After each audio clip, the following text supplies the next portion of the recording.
I think the best business ideas come out of a desire to fulfill a need. And our guest today knows a little something about that.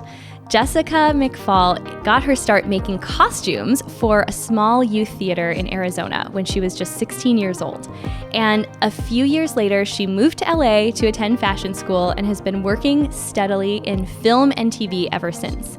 And her experience includes some shows you've probably heard of, including Dancing with the Stars and House of Cards. Her fashion background, combined with a gap that she noticed in the industry, led to her launching not just one, but two different companies. Heywood and Ringo, the custom suit company she launched with her husband, and Naked Rebellion, the inclusive lingerie line with 10 shades of nude for every woman on the planet. The stories behind these two companies are just so cool. I can't wait for you to hear them, and my hope is for today's conversation to inspire you and maybe get your wheels turning, because there may just be a need that you could fulfill with your next big idea and start a business because of it.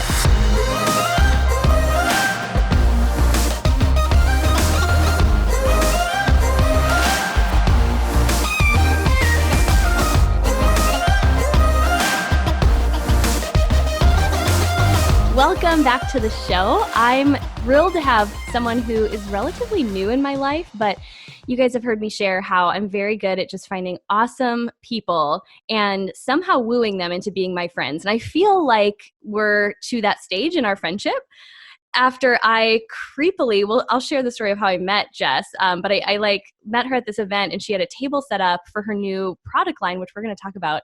And I was in need of something that she makes, which I'll share that too. And I creepily hovered around your table. I don't know if you remember that, but I do. I was it a was creeper. amazing. Stage 5 clinger. But I was like, this girl really has something to say. I need to talk to her. And it was the best. Oh my gosh. It was at this point where, and we're going to share more about your companies and just how you've started them in a little bit, but it was right before the Powerhouse Women event 2019. And I saw this amazing cape that someone in the room was wearing that it was pointed out that you were the designer. And I was like, whoever this woman is, I need her in my life. And I might need that cape in my life. And fast forward, that is actually what I ended up wearing at Powerhouse Women. And still to this day, get so many comments about the outfit and how it came together. But it was even more special to me because it was designed, made by a local business and someone that I just have come to love and respect. So that was our initial meeting. And now I'm just so thrilled to get to share you with our audience and a little bit more of your background. You're the best. That's the best thing ever. Like in a film way, for a storytelling, that'd be called like our meet cute. Yeah. So I'm like, that's our meet cute. It's a good story. We can always tell that story.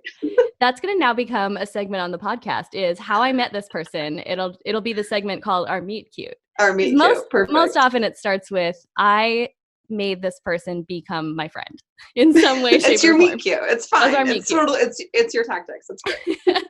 So Jess, you have such an incredible background. And the more I got to know the woman behind this amazing cape and some other cool projects that we're going to talk about, I just love it. I love how you are the classic example of someone who has taken the gifts and talents that you have, and you've had an incredible career. I'm going to have you probably start there in a moment, but you've also started not one, but two businesses that are meant to fulfill a need that you saw in the marketplace. No one else was filling in this way.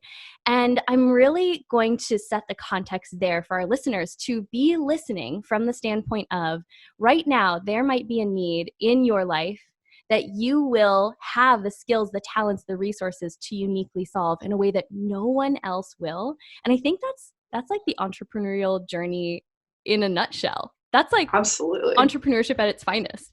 Totally.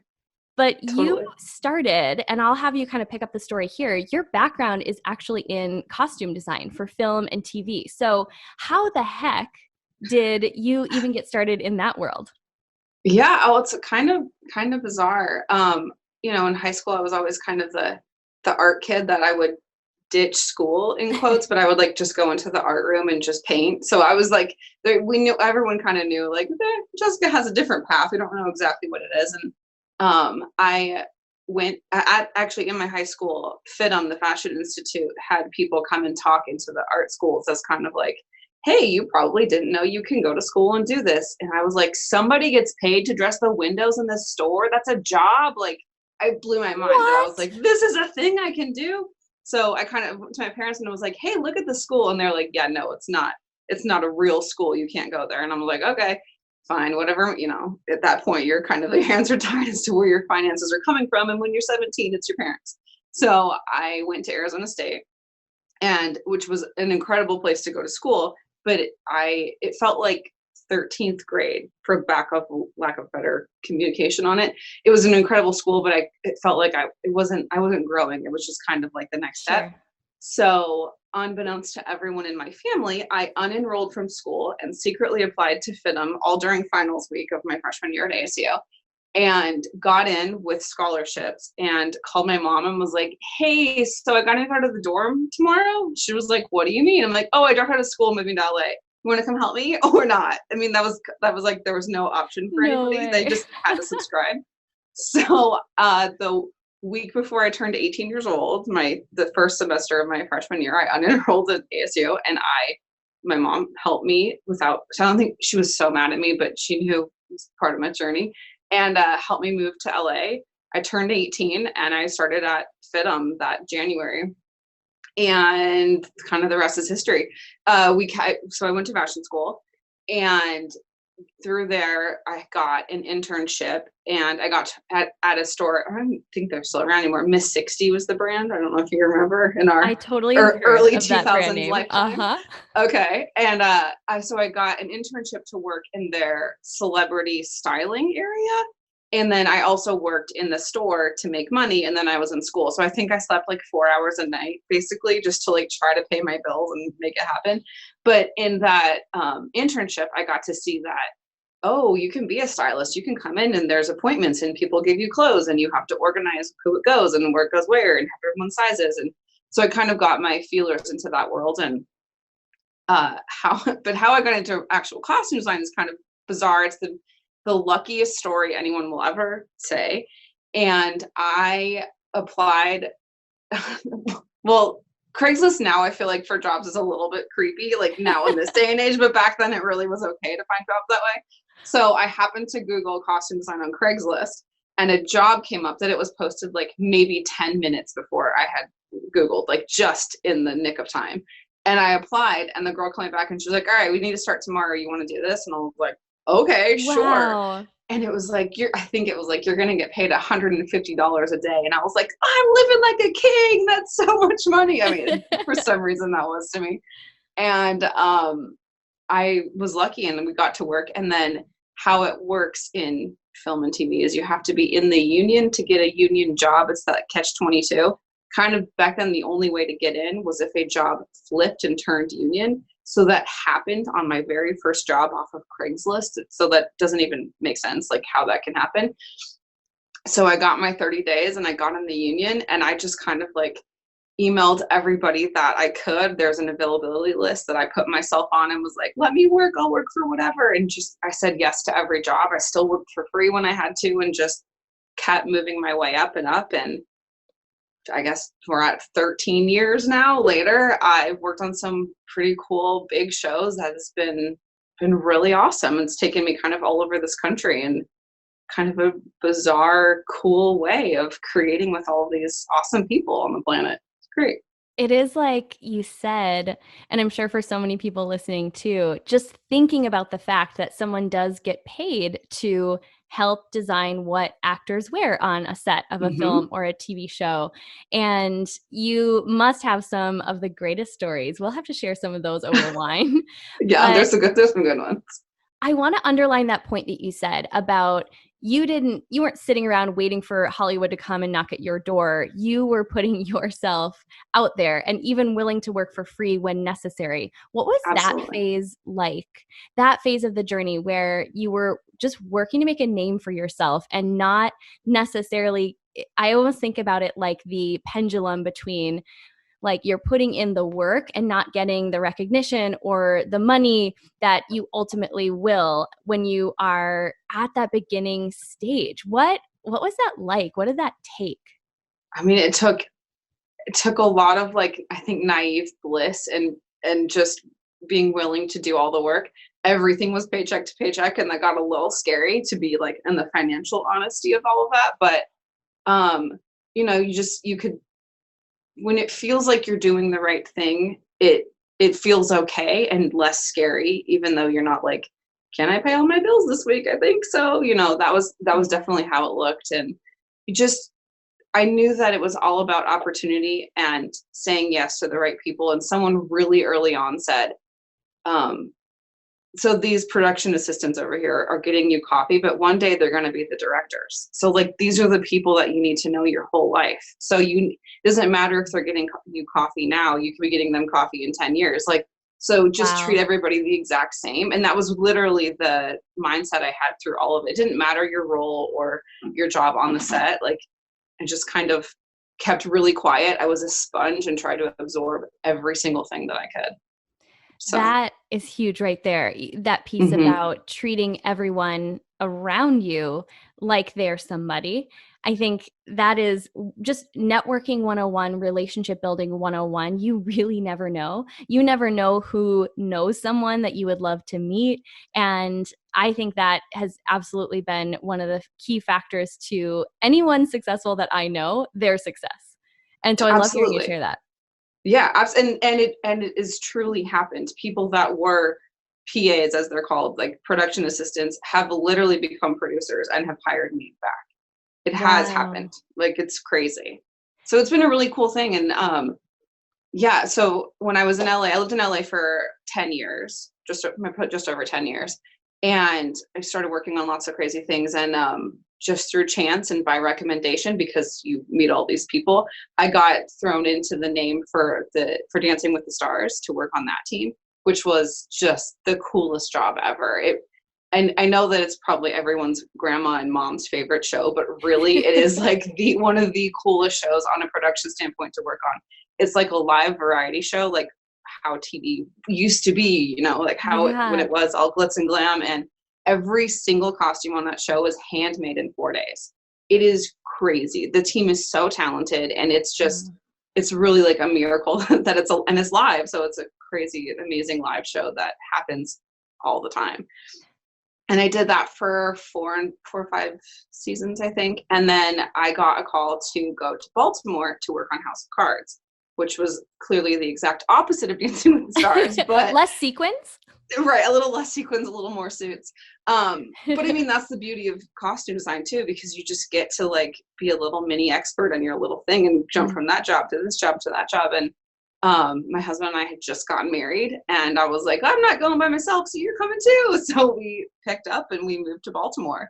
Wow. And then what we thought was going to be a year turned into 4.5 and turned into having both of our children there. And then I moved up, and then I finished the costume design, the final scene, the final episode, the final season, all of season 6, which was pretty crazy. And I love that you mentioned those 2 specific experiences, because we'll circle back to how those have provided this inspiration for what you're doing now. Although you are still doing some costume designing. I know when we tried to set up this interview, you're like, I'm in LA, I'm here for a pilot. I just am going to live vicariously through how cool your life sounds on the outside. Although we're going to get into as well, things aren't always how they seem on the outside. No, it does. It does look shiny and pretty, but it's pretty gritty and when you're in it. I can only imagine. And so did you ever imagine that you would become an entrepreneur in the midst of all of this experience? When did that entrepreneurial bug bite? I'm pretty sure I was born that way. And it's actually a funny story. And I didn't know it was called an entrepreneur at the time, although my father is. My dad's an architect and a builder and has had like loads of companies, different ones all my whole life. But I remember distinctively my parents talking, and I can't remember what it was, if we were hosting a dinner party or they were about to go to one, and they were discussing the people that were going to be there. And I was just overhearing them. And I think my mom said, oh, well, and so, and he's a doctor, and so, and he's a lawyer, and so, and she's a nurse. And I kind of was like, that's how you describe people? Like, not attacking my mom, but just in a curiosity way. Like, I never want to be labeled as one thing. Like, how limiting is that in the world? That I was like, no, I want to do like 7 things. I want you to not be able to describe me, to be like, well, she does that and she does that and she does that, because I'm so much more than just one thing. So I mean, that was like a very precocious, or maybe a very bossy 13-year-old, I think, listening to that conversation, but being like, yeah, no, I'm not going to ever be just one thing. So I think that Wow. was definitely instilled in me from a very young age. That is cool. Oh my goodness. Do you think that having a parent who was entrepreneurial, whatever that word meant at the time, influenced that? That Oh, you saw 100%. something different? 100%. And it was a cool thing because as a family, we went to dad's office, and like as a family, we were all involved in it. And my dad was an architect. So early on, I got to see blueprints, and he would explain to me like design choices and what happened here. And I remember this also says a lot about who I am. I remember being probably in middle school and him showing me like early on drawings that were on his desk. And I was like, Dad, there's only a men's room. Where's the women's room in this office? And he was like, oh, you're right. They only put one in. And I was like, see, I can do this. I love Like, it. yeah. So it was a funny thing that I think it's also helped us with now with our kids, as like, no, the kids come to the office with our parents and they see us working hard. And that's just part of life. Like, working hard and being involved it is a family affair. So That's yeah, we've been able cool. to, yeah. And we just did an episode on this not too long ago. And so I'm curious to hear your take and you're an entrepreneurial family. Your husband runs one of your businesses with you. But Hmm. we did this whole episode on mom guilt.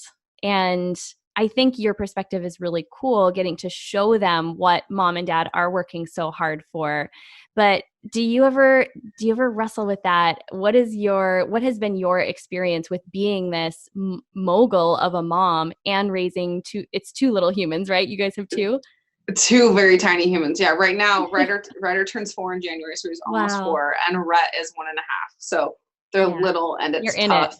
Yeah, and mom guilt is very, very real, but also, we now live in Arizona, and I have to work in LA or wherever a lot, should travel a lot, but I mean, I think that I also justified, like, you don't remember a whole lot before you're 5, so maybe it's okay to get all mom traveling in when you're really young, Yeah. so we'll be okay.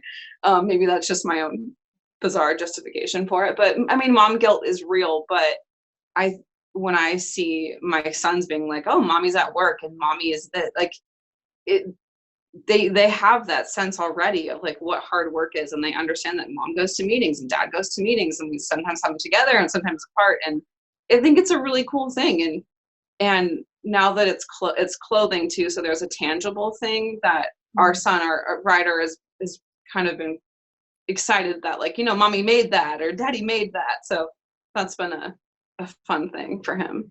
Oh, I'm sure it's only going to grow and grow as they get older and have an awareness of really what their parents are creating. So that's cool.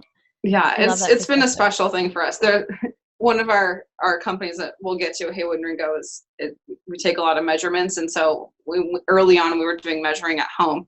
Ryder he was probably 18, maybe like 20, maybe he was 2. He took a tape measure and went up to my husband and started measuring his leg. Like, it was just the cutest thing where it was like, okay, yeah, you see that a lot. So Wow. yeah. Well, that actually is the perfect segue because your first company that we were going to talk about, I actually don't know if it's your first ever company, but I in think it my is. mind, the Yeah. first one that I knew that you were really known for. And the reason why I stalked you at your booth at this event and was just so intrigued by the woman behind this beautiful cape that I saw.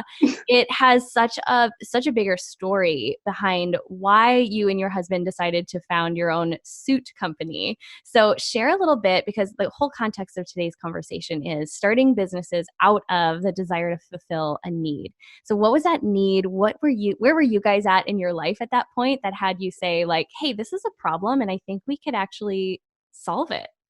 Yeah, well, we were planning our wedding, and you know, that was in 2014, was when the year we got married. So we were planning all 2013, And kind of the only option you had was to go to those big box men's stores, and like you're kind of at the mercy of what the salesperson was going to do for you. And you also knew that someone had worn it before or whatever in it before. And the whole thing was like just gross and weird to me. I also understand that like I'm a hard sell, like I do clothes for a living. So we had groomsmen all over the country. So we kind of just like bit the bullet and went into that said big box store. And the girl that was assigned to help us like couldn't even identify parts of a suit properly, and I was just like, I can't do this. I can't in good faith like let you wear this in our wedding. This doesn't make sense. So kind of went back to the drawing board of like, oh, you know, you do clothes and costume design and have to get stuff done fast and made fast. You know some people. So through that world and the connections I had made in costume design, particularly Dancing with the Stars, because of how fast we have to make everything, I knew some good suit vendors. So I was like, oh, well, let's just see what it is. So I could get all this, I got everyone measured and could get all the suits essentially for way less than what we were going to rent it at. And then they owned it after. So I was like, well, that's awesome, because then everybody owns their tuxedo. So purely we had just done it from a cost standpoint and for I could control how everybody was going to look standpoint. So we got everybody done. And then people that were in our wedding were like, oh, hey, we're getting married. Will you do our wedding? So we're like, okay, sure. Yeah, I'll totally do your wedding. Get everybody measured. So did their wedding. Then my cousin's getting married. He's like, hey, will you do my wedding? Of course, totally will do your wedding. So we go to my cousin's wedding, and it was in Texas. And our whole family sat Jay, my husband, down and was like, if you guys don't do this as a business, you're dumb. Like, you have people telling you want this as a product. You have to start it. So we were like, okay, I guess we have to start it. So long-winded story. That is how we started the company. And then we kind of just were like, well, we started the need for weddings. So we're going to try to focus on weddings and see if we can help people. And we have. It's been really awesome and super fruitful. We have it. Now we do a made to measure, which is where we take a suit that already exists and make it fit your measurements, which is like what we do for costume design all the time. We buy stuff and make it fit our actors. So I felt very confident that I knew that formula. And then we've launched in that last year and a half, fully custom suits. And so we have a vendor that has lots of incredible fabrics and linings, and you can specify whatever you want and get things stitched on the inside and all of this stuff. So it's been a really cool, awesome thing. And so we were doing bridal shows and kind of being like, you know, here we are. And I just had our second child, Rhett. And I kind of was like, well, if we're going to these bridal shows, I need to be wearing something. So I'm not like, what do you wear when you're a suit person? So I was like, and I was still postpartum, so I was like not really at my shape. So I was like, I don't want to order a suit for myself. But I was like, maybe I'll just make a cape for me, because that doesn't really matter. You know, it can go up and down in that, it'll be okay. So I emailed our suit vendor and was like, hey, will you make me a cape in this color and this fun lining or whatever? And I posted it right before our show, and I had people like, hey, where'd you get that cape? Hey, I want a cape. Can you make me a cape? Can you do? And I was like, oh, I didn't think about it. Like, we can do other things too.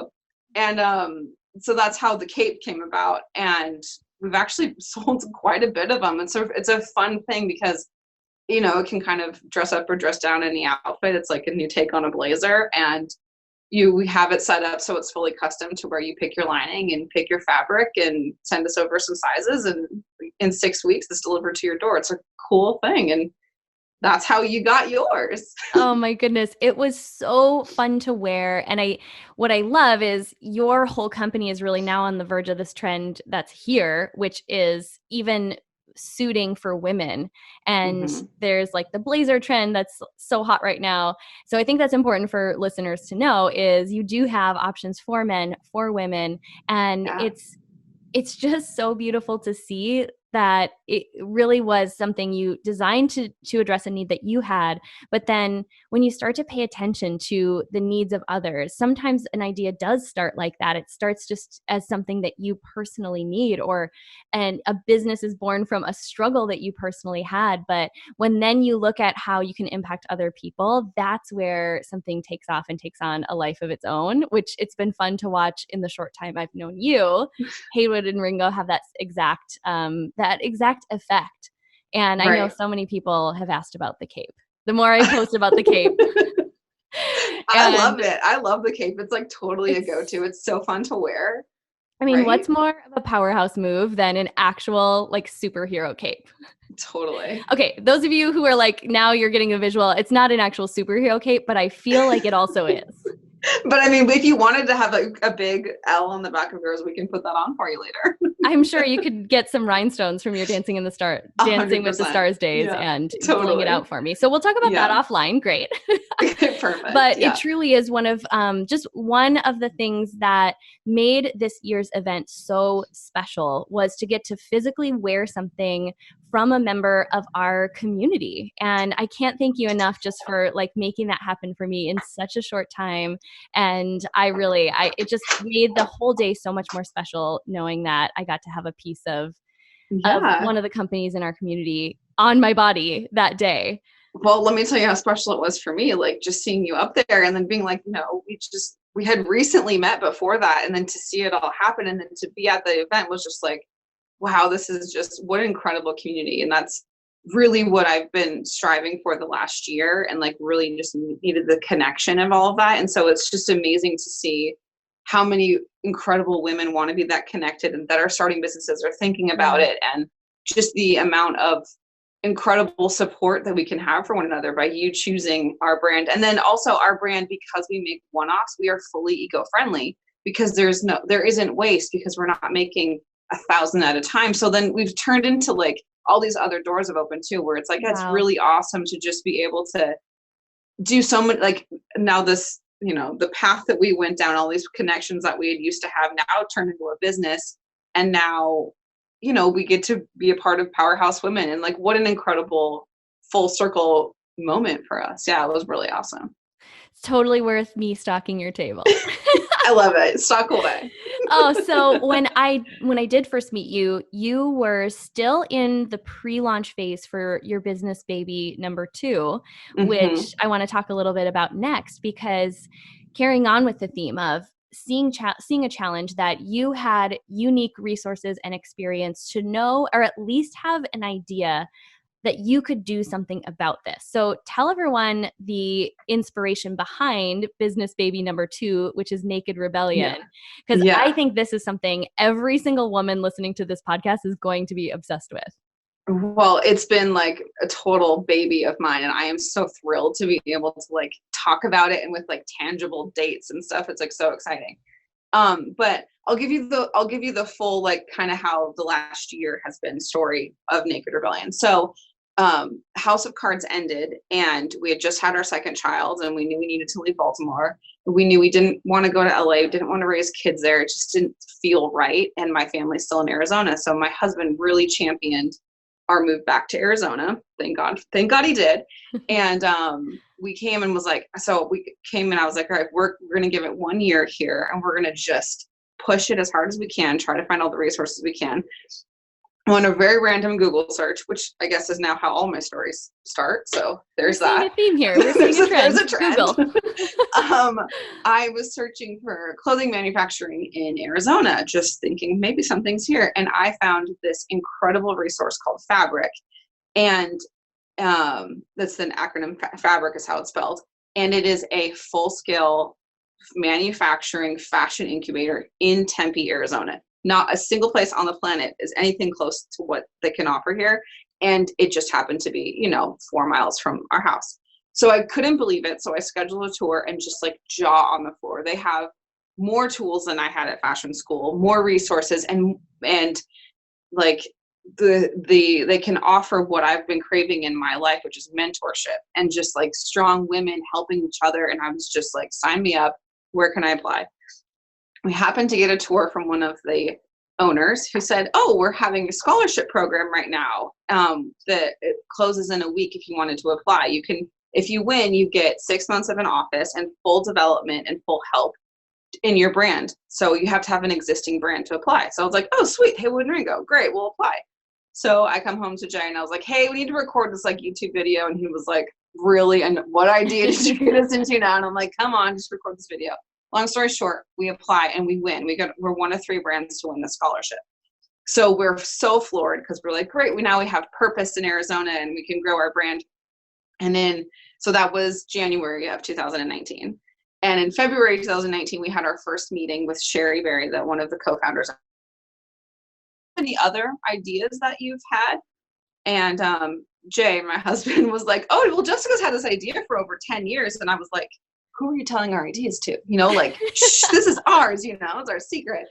And Sherry was like, well, what is your idea? So hence we got to explain how 10 years ago, as a, trying to be a costume designer, I got called to assist a huge costume designer on these huge commercial campaigns back when commercials were campaigns and were like crazy amounts of work. And I went to work on day one, and she was like, okay, well, can you go buy nude bras for everybody? And I was like, well, I mean, that's a shitty job, but sure, like I can do it well, I can go to the store and buy bras for everybody. So I did. I had all the sizes and tried to do it quickly and on time, and got back and ready for the fitting. And in walks this dance troupe from Africa. And there are these like tall, gorgeous women that are not the color of these bras that I have. And the designer looks at me and she was like, what is that? And I was like, these are the bras that are in store. And she was like, I can't use those. I'm like, you can't use these. These aren't nude for them. And she's like, yeah, and didn't ask me to come back anymore. I was fired from the job for something that doesn't exist in the marketplace. And it rocked my world. Not that. Can you believe that people in the marketplace are not represented? Like, it just, I didn't know because I didn't know. And once you are become aware of like the social injustice in something, I felt like I needed to change it. But again, like I said before, paycheck to paycheck, like trying to make it in LA, how are you going to invest any bit of money into this? So cut to 10 years later, we're telling this to Sherry here at the fashion incubator called Fabric. And she was like, well, now you know what you're doing for the next 6 months. And we were like, okay, so we're just launching another brand now. Here we go. Like, it literally, wow. We didn't have anything in place until February 2019. So my husband and I literally had a basement in the basement here at Fabric. We had an office. We just would shut the door and just hash out a business plan, hash out our product development, and what we needed to do and how to make it happen and what kind of money we needed and what was our strategy. And because of the resources that we had in our scholarship, we were given all of these tools essentially for free because we had won them. So we were able to go through 5 rounds of development and full branding packages. And I was able to call on my friends through my costume design world and do incredible photo shoots. And we are launching right now with 9 shades of nude, a nude bra for everybody. And it's been just the most rewarding, incredible experience ever.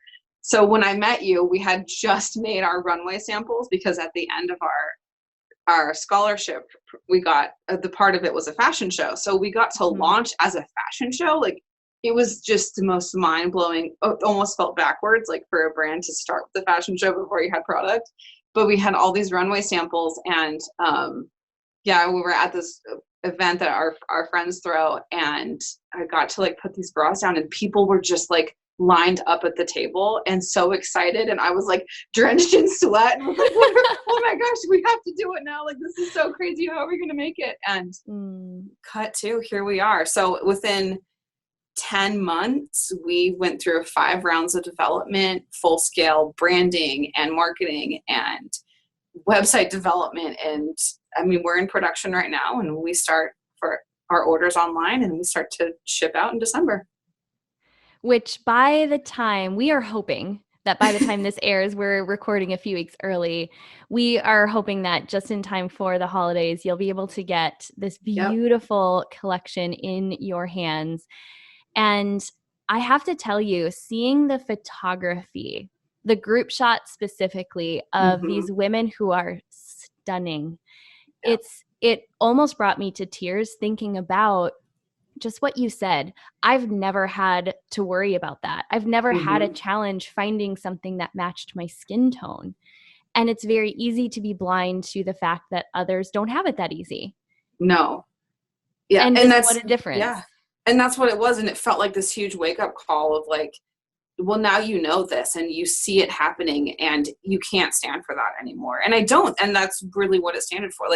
I wanted to create a place in a community where every single woman on the planet could come and buy something, because that doesn't exist right now. And there are some brands that, you know, cater to one side of ethnicity or one side of, or the other. And that's just not okay. As women, we have to get each other's back. And so I just wanted to be able to create this product that you felt beautiful and powerful in, and you are okay enough just exactly as you are to be able to buy and wear this product. And it's been just such a cool thing. And the photos that you're referring to are, again, just like this magic some divine intervention happened to get all these right people in the right place. And the love of Instagram, we just kind of started direct messaging a bunch of girls that were starting out to be models. None of them, every single girl in our branding imagery is not a professional signed model. They are just real girls. A lot of them are models and are actresses, but they're beautiful. And it was just this like no makeup, very truthful, you are fine exactly as you are type of branding and community that we're creating. And no wonder I was obsessed with it from the moment I first learned about it. And I'm not the only one. That was why I had to stand awkwardly at your table for so long, because people were, when they hear it, and even though you're all listening to this in audio version, once you go to the website, you go to their Instagram page, you'll know exactly what I mean. It was the thought of, how has this not already existed? How is it 2019 and someone is just now making this? So I can't wait to see a year from now, 5 years, 10 years from now, what this brand does in terms of impact, because it is so much more than beautiful undergarments. It really is a mission, and it's one that I can totally get behind. Oh, thank you. I mean, we're super thrilled, and it's just been like pinch ourselves moments for so long. It's amazing to think that, like, you know, you had an idea or this bad experience that happened to you 10 years ago that now could become your new business and a new business for social change. So I hope that like anyone listening can take that and like, no bad ideas anywhere, you know, like you can have an idea for so long ago and just be sitting on it, but just know like a little bit of action, some intervention, like people connect you find it happens. If it's when you have this conviction inside you, like it has to come out. What is that? Like if you bury your feelings, you bury them alive, like you have to get them out. Same thing with that. I feel like if you have these ideas and that spirit inside you, like just talk to people, try to get it out. More often than not, no one's going to steal your idea. Just start to communicate and people will connect you to people to get it made. And it's quite amazing what a network of community you've already created for yourself that you don't even know you have. Word. Well said. I'm like giving you a hand tap, although people can't see that through their ears. I want to talk a little bit about, because that is so true. And I bet there are women listening to this who have the seed of an idea that maybe they've sat on for 10 years as well. So you obviously had some connections, you had some resources, you had a few things at your disposal, but a lot of times what people don't see is that no matter how much we have things stacked in our favor, there's often fear or discomfort or just like the spirit of, I have no idea really what I'm doing, but I'm going to figure this out. What was the beginning of the journey like for you? Was there any of that? Was there fear, uncertainty, discomfort? Is there still? Give us like the real version of what's been going on behind the scenes as you launch this brand. Well, it's terrifying. It's always terrifying. And you're like, am I doing this right? Am I the right person for this? Like, does this make sense for me? Are people going to believe me when they say, like, are they going to take the brand at face value and stuff? Yeah.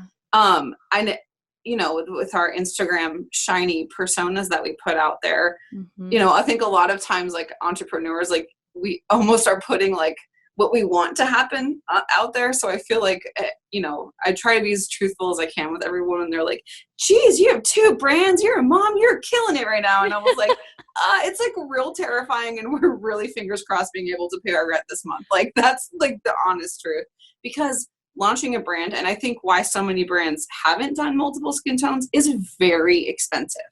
And because you have we're launching with 9 shades. So 9 shades of trim, 9 shades of colors. I mean, that's how, think of all your fabric yields and all your trims and stuff. So this process for Naked Rebellion especially has been super terrifying because and like you just said, how has no one done this before? Well, maybe is it not cost effective? Should we not be doing this? Like there's all these brass tacks numbers that you crunch, and you're like, oh my gosh, okay, we're going to make this, we're going to figure out a way.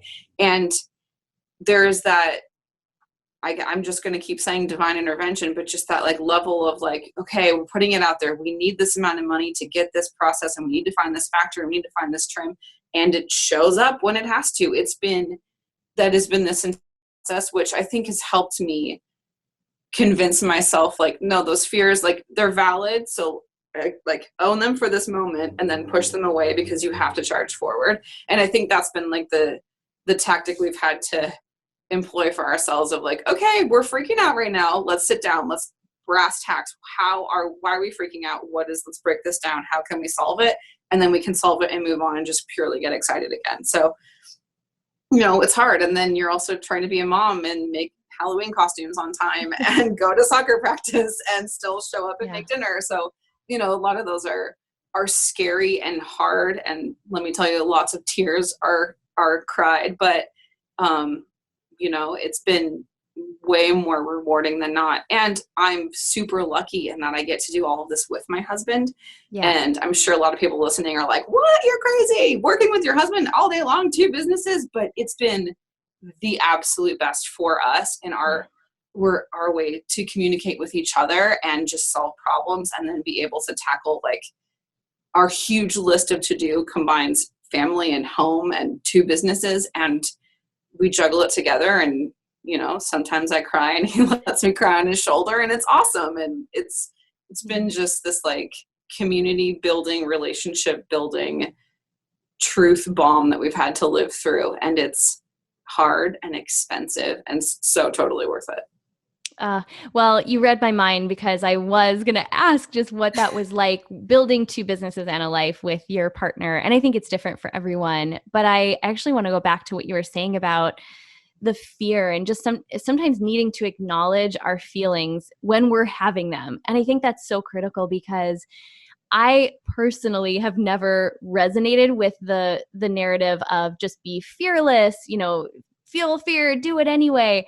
I've found that it actually gives me a ton of power when I acknowledge like, I'm freaking out right now. Or this morning, I kid you not, I was literally in the gym, getting ready to go to the gym actually, and just like overcome with one of those days where I just felt like I am not enough. And it's one thing just to say, well, be strong and just power through, because I have a lot to do today. But I actually needed a moment to just be like, I know that today this feels real. And it's okay. You're not going to feel like this forever. And the truth is, you are enough. Like I literally had to have this pep talk with myself. But I think it's important for us to understand that as we're building big, freaking, scary ideas and brands and businesses, it's going to challenge everything in you. There are going to be maybe more days than not that you don't feel like you're enough, or you're wondering if you have what it takes, or why you were the one tapped to create this thing.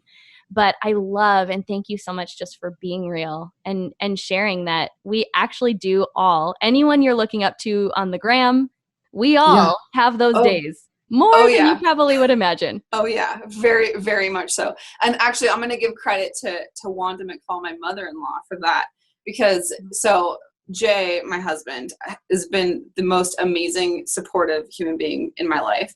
And when I have like very stressful days at work or whatever, he would always deploy, what am I trying to say? The tactic that his mom would do with them when they had like a sports game. And so he played football, and if they lost, she was like, you can come home and you have 10 minutes to mope, and that's it. 10 minutes, own exactly how you feel, be sad, think about your game, and then you have to move on. Like, that was the old game, move on. If it's go outside and practice and get better, then go ahead. Or if it's do your homework, go ahead and do it. So we like tried to really implement that in our own life too. And so, and when I've had really hard, long days at work, I've come home and he's like, all right, you got your 10 minutes, get it out. And then we're going to move on, and we're going to make dinner and have a night together. So that it also helps you process, like dive into that. Like, here's exactly why and how I'm feeling this way. I've got it off my chest. Fantastic. I'm not going to give that bad day any more of my day. Like, it's not going to take over all 24 of these hours. Like, these are mine now. And I think that's been super important to employ. I mean, every day, if not every few hours for us, of like, oh my gosh, morning meals came in. Okay. How do we tactically get through it? How does this make us feel? Okay, great.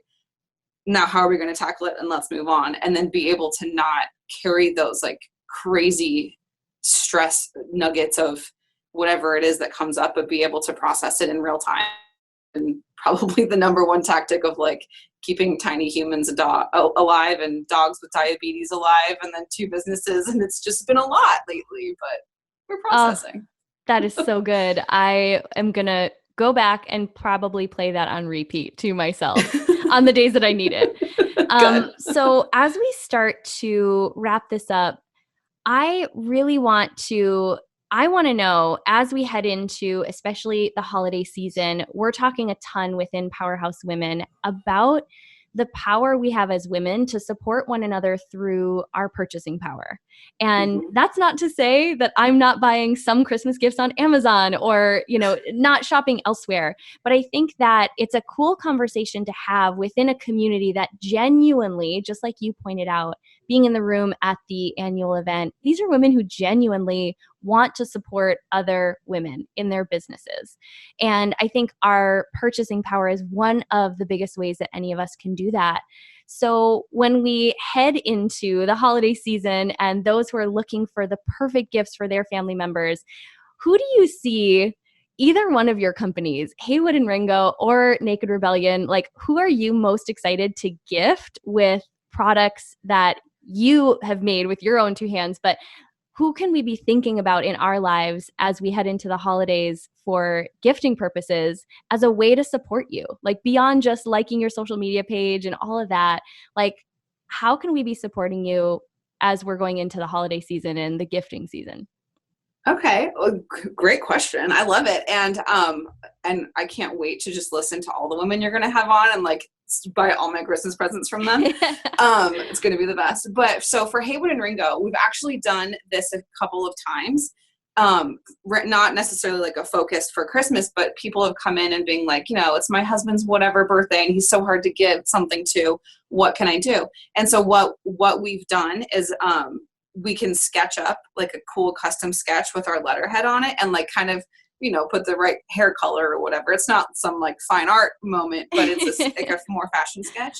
And then you can wrap that up and give that and say, give the gift of a custom suit or blazer or whatever it is, which is a cool, like customized experience that I think that's also a thing that people really want now. Like we all have stuff. Do we need more things, plastic packaging and more stuff? But, we've done that a few times, and it's been like the coolest experience for the person would come in and then get measured and then be able to pick their fabric, and they have this like gift that keeps on giving type of, forgive me for the cliche, but it does. And that's been a really cool thing. I mean, we can do it with a cape, we can do it with anything. It doesn't have to be male or female, but we just have quite a few products that are pretty cool to get out there. We can make custom bow ties. I mean, figure it out, but to give the gift of an experience, yet it also be like a tangible thing is a cool thing that Heywood and Ringo can do. And I mean, Naked Rebellion is like a serious girl gang that we're trying to create together. And I mean, so our bras have no underwire. There's no padding. Like it's a bra. We have a bralette, we have a tank bra and a racer back. And their fabric is made out of nylon and mesh. And they're just the most comfortable things you want to wear all day long. You don't have that, like, it's 5 o'clock, take my bra off, want to be failing. So, I mean, there's that I think that's an incredible gift to give someone. And, what our product says is like, you're okay as you are. There's no padding. There's no push up. You don't need to change yourself to fit into this product. It's there for you. And we have a thong, a brief, and a high-waisted mesh underwear. And let me tell you, the high-waisted mesh underwear is everybody's like top favorite thing. You put it on and you're like, I am so powerful right now. Like in your matching set, it's the best. And then like for a fun, like, stocking stuffer type of thing, we make every single skin tone in a scrunchie. So it's like a really fun thing where you can match your skin tone or your hair color or whatever. And there's just been like cute little gifts that people have been pretty stoked about. They were in the Powerhouse Women gift bag, and people keep tagging us on Instagram. It's the coolest thing to see, like everyone using like such a small everyday product, but like for what it stands for is so much more than just a scrunchie. Let me tell you, people have been obsessed with these scrunchies. Like there's the average scrunchie, and then there's something about just the material is so luxurious. And I think that it's so on trend to have all these different, skin tones, like different shades of nude. I knew people would love having a scrunchie in the gift bag, but people were obsessed with this particular scrunchie. I've gotten hundreds of messages. And so that'll for sure be one of the top things I'll be gifting my girl gang this year. Good. And I think it's also just something to think about. And those of you who are following along, if you're on our email list or social media, we're doing our favorite things campaign. You'll notice both Naked Rebellion and Heywood and Ringo featured, because I genuinely believe not just in the products that you're creating, Jess, but the mission behind what you're building. And I think that it is so important for us to not just champion each other with our words, but also with our dollars and our spending power where it makes sense. So I'm also going to be gifting myself several things from both, because I just happen to really know what I like. Yeah, well, I'm one of the easiest to shop for. Right. We definitely know that. So, and I mean, what's better than that? You can always buy yourself something in the holidays, right? Heck, stuff your own stocking, like, hey, honey, I got this for myself. Thanks. You can wrap it up. That's what my mom always said. And for those of you who have your eye on, for example, a beautiful cape, don't be afraid to just, give Santa a little nudge and let him know that custom experience, like Jess was explaining, that can be gifted to you as well. So for those who want to follow along, who want to support you, who want to shop, give us all the best places to find both of your companies, and then, of course, you. Okay, so Heywood and Ringo is HEYWOOD and Ringo.com. And then at Instagram and Twitter, all the handles are Heywood and Ringo, all spelled out, no ampersand. And Naked Rebellion is shopnakedrebellion.com. And the Instagram is naked.rebellion. And you can find us there. And then my personal one, if you want to follow along in the costume design world of the craziness that happens there with children and clothes, that's Jess Wenger MCP. McPhaul is my married name. So Jess Wenger McPhaul, yeah. And we'll link it all below so that people can cyberstock to their heart's content, all of your beautiful things and brands. And I want to end with one question, and really just something from your heart for our listeners who may be in that stage where they've got a big idea, a big dream that's really on their heart, and they know that they're the one that has at least what it takes to get it started. And from being at the event and just being around us for even a short amount of time, this movement exists to help women get out of their own way. So from your standpoint, from your story, what do you want women to know that will help them take that next step in really pursuing the big idea that they are meant to pursue? Well, the number one thing I think is that you are good enough exactly right now. Like, you don't have to take another bit of schooling or another bit of class, or if you need to work out more or lose more weight, you don't have to. You are good. You're good enough exactly as you are. If this idea is in you, and if you've been given the gift of that idea, I mean, own it. It's special, and tell the people that you trust in your world, because that's how the doors open. The more people you talk about and get to champion behind you, that's where all the connections come from. I mean, this was a little idea that we told one person about, and now we have a brand in 10 months. I mean, that's kind of crazy. So just know that exactly as you are right now, you are 100% good enough and capable to create this idea that you have inside you. Word. I'm giving you another hand tap for that. Jess, thanks so much for being here. Thanks for having me. It's been so much fun. We're real friends now after our meet cute. Yes.